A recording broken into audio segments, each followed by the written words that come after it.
Hello everyone. ఇవాల్టి వీడియోలో పసిపిల్లల నుంచి ముసలివాళ్ళ వరకు, ఆరోగ్యంగా ఉన్నవారి నుంచి పేషెంట్ల వరకు అందరూ తినగలిగేది ఇడ్లీ ఒక్కటే. అటువంటి ఇడ్లీకి కాంబినేషన్గా బొంబాయి చట్నీ పర్ఫెక్ట్గా ఉంటుంది. అంతేకాదండి, ఇడ్లీ గురించి మరో ఇంట్రెస్టింగ్ టాపిక్ కూడా ఉంది.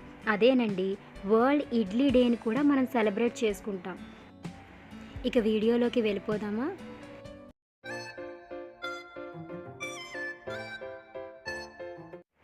ముందుగా ఒక కళాయిలో 2 స్పూన్స్ ఆయిల్ వేసుకొని, హాఫ్ స్పూన్ ఆవాలు, హాఫ్ స్పూన్ జీలకర్ర, పావు స్పూన్ శనగపప్పు, పావు స్పూన్ మినప్పప్పు వేసుకోవాలి.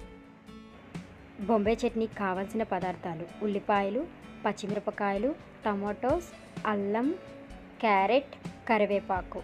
ఇక్కడ అల్లం బదులుగా వెల్లుల్లి కూడా యూజ్ చేయొచ్చు. ఒకసారి అల్లంతో ఒకసారి వెల్లుల్లితో చేసుకుంటే చాలా బాగుంటుంది. ఇప్పుడు ఒక బౌల్లో 2 స్పూన్స్ శనగపిండిని యాడ్ చేసుకొని కొంచెం కొంచెం వాటర్ పోసుకుంటూ పిండి ముద్దలు లేకుండా కలుపుకోవాలి. ఇలా బాగా కలుపుకున్న మిశ్రమాన్ని పక్కన పెట్టుకోవాలి.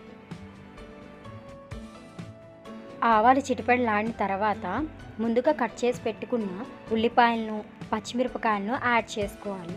ఇవి కొంతసేపు ఫ్రై అయిన తర్వాత దంచిన చిన్న సైజు అల్లం ముక్కను మరియు కరివేపాకును యాడ్ చేసుకోవాలి. మనం వేసుకున్న అల్లం పచ్చివాసన పోయేంత వరకు బాగా ఫ్రై చేసిన తర్వాత ముందుగా కట్ చేసి పెట్టుకున్న క్యారెట్ను యాడ్ చేసుకోవాలి. మనం వేసుకున్న క్యారెట్ కొంతసేపు ఫ్రై అయిన తర్వాత తగినంత ఉప్పు, చిటికెడు పసుపు, తగినంత కారాన్ని యాడ్ చేసుకోవాలి. ఇక్కడ కారం కొంచెం తక్కువగా యాడ్ చేసుకుంటే చట్నీ చాలా టేస్టీగా ఉంటుంది.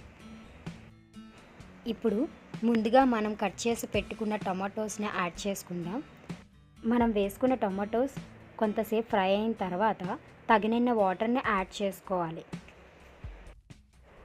ఇప్పుడు కొంతసేపు కుక్ చేసుకున్న తర్వాత మనం ముందుగా ప్రిపేర్ చేసుకున్న శనగపిండి మిశ్రమాన్ని కలుపుకుంటూ యాడ్ చేసుకోవాలి.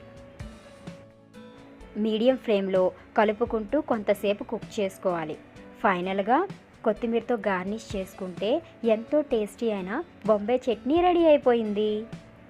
ఈసారి మీ ఇంట్లో ఇడ్లీకి ఈ బొంబాయి చట్నీతో సర్వ్ చేసుకోండి, చాలా బాగా కుదురుతుంది. అంతేకాదండి, ఇడ్లీలు చాలా తేలిగ్గా జీర్ణం అవుతాయి. ఇడ్లీ తయారులో తన ప్రత్యేకతను చాటుకున్నాడు ఎనియవాన్. అతని పుట్టినరోజు మార్చి 30. ఆ రోజుని వరల్డ్ ఇడ్లీ డేగా ప్రకటించింది తమిళనాడు కుకింగ్ వెల్ఫేర్ అసోసియేషన్.